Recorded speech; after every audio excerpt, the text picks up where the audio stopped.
Hi guys, for today's video guys. Nga pala nung nasa bukid kami, nakakita ko yung tubo. Sabi ko kay Kuya Roman, pumutol siya ng tubo at gusto kong kumain ng tubo kasi ayun, ang kapal-kapal na ng tubo guys. Yan, sabi ko sa kanya kumuha siya kasi gusto kong magpang-al ng tubo. Tapos bali 2 puno yung kunin niya, yung isa kakainin namin. Yung isa, uwi namin ng San Mateo. Pamimigay namin sa mga bata kung sinong may gusto. Sabi ko sa kanya, sabi nga niya, nang pagkaputol niya ng tubo, kung sinong may gustong magtanim. Ayun, pinutol niya yung dulo, yung may dahon, pwede itanim yun. Tapos sabi ko yung sa akin, yung nasa may puno, mga dalawang buko ang sa akin. Yun, yung pinutol niya na yan. Sabi ko, yan ang sa akin, yan ang gusto ko. Tapos yun, pinutol niya nga. Tapos sabi ko, bigay niya sa akin kasi gusto kong kumain. Tatalupan ko yan guys sa pamamagitan lang ngipin. Yan. Tapos siya rin pumutol din ng para sa kanya kasi gusto nga rin niyang kumain. Naalala ko tuloy guys, ma-share ko lang.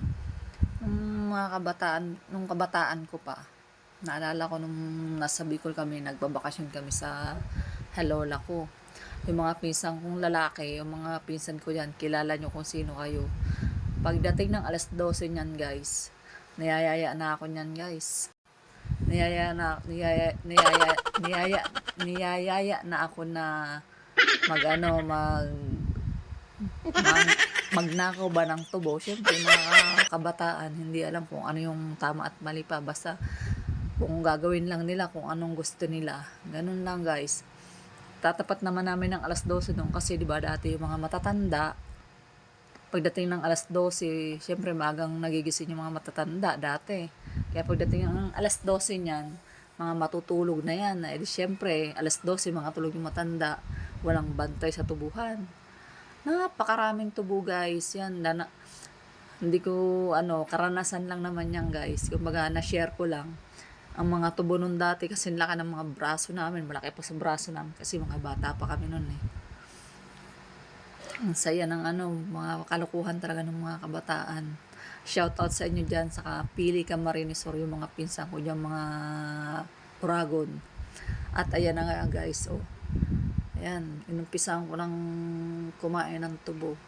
Tinalupan ko yung tubo sa pamamagitan ng ngipin ko, ng ngipin ko yan. Tignan nyo, hirap na hirap magtalop. At yun nga, sabi ni Keroman, dahan-dahan, baka mabungian ka dyan. Sabi ko mo, hindi naman, kasi kaya pa naman ng ngipin ko na kumain ng tubo. Tingnan, sobrang tamis niyan guys, natural lang yung tamis niya. Tingnan mo, talagang ninanamnam ko pa kung paano ngasabin yung tubo. Ngasabin talaga guys. O, tingnan nyo, bumalik sa pagkabata. Sarap na sarap. Napakatamis niyan guys. Nandiyan ako sa hagdan niyan guys, nakaupo. Tapos si Kuya Roman nandun sa baba. Doon siya kumakain ng tubo. Yan. Tingnan nyo, hirap na hirap kumain. Pil na pil ko yung pagkain ng tubo guys. O, tingnan mo.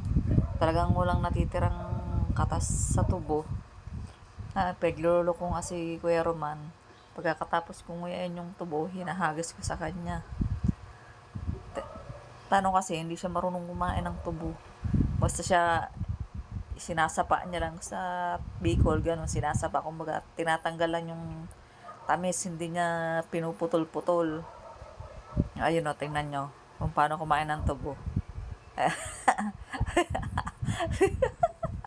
Ayun o, habi ko sa kanya, hindi ganyan ang pagkain yan.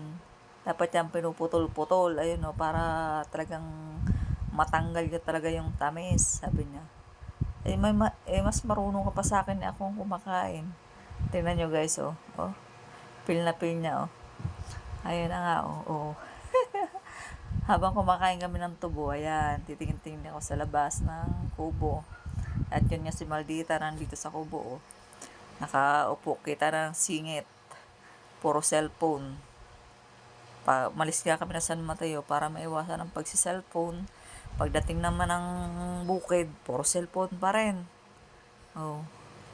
Mangyari niyan, puro cellphone na lang. Ayan nga si Aling Tina puro ngat-ngat ng tubo. Abay, dandahanin mo nga ang paggat-ngat at baka mabungayan ka niyan. Sabi ko nga kay Kuya Roman, tanggalin yung buko ng tubo kasi napakatigas. Hindi kaya ng ngipin ko na ngat-ngatin yung buko, yung pinakagitna niya guys, yung buko nga, kung tawagin yan, buko. Binigay ko nga sa kanya, sabi ko tanggalin niya kasi hindi ko kayang tanggalin.